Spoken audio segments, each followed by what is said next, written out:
Pakistanda Taliban hareketine karşı güýçleriň 9 agzasy hüjümlerde öldürilenden soň Peşawar şäheriniň golaynaky owa ýaşaýjylary köçe çykdylar.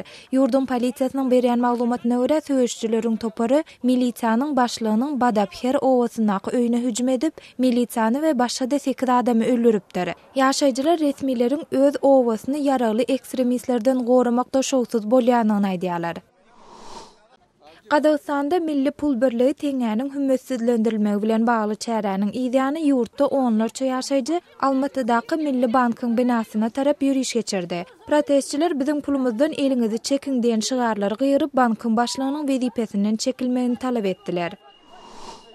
Belarusyň Minsk şäher sudy bir adamy öz aýalyny öldüreni we onuň jesedini böleklere bölen üçin 15 ýyl türme tutsaklygynä hökm etdi. Konstantin Kozlov ilk başda aýalynyň ýitendigini habar beripdi. Ýöne soňra ol käbir deliller bilen ýüzüýüzi bolup, şol sanda olaryň 4 ýaşyndaky ogly waka şaýatlyk eden soň öz aýalyny boğup öldürendigini boyun aldy. Makedoniýanyň Skopje şäherinde Ýewropada howpsuzlyk we hyzmatdaşlyk guramasynyň medeniýet adatlygy boýunça wekili jurnalistleriň öňünde çykyş etdi. Bu guramanyň wekili ýurda edýän 3 günlük saparyny tamamlady. Dunya Mijatovic ýurtda kabul edilen täze medeniýet kanuny baradaky aladalaryny beýan etmek üçin hökümet resmiýetleri bilen duşandygyny aýtdy.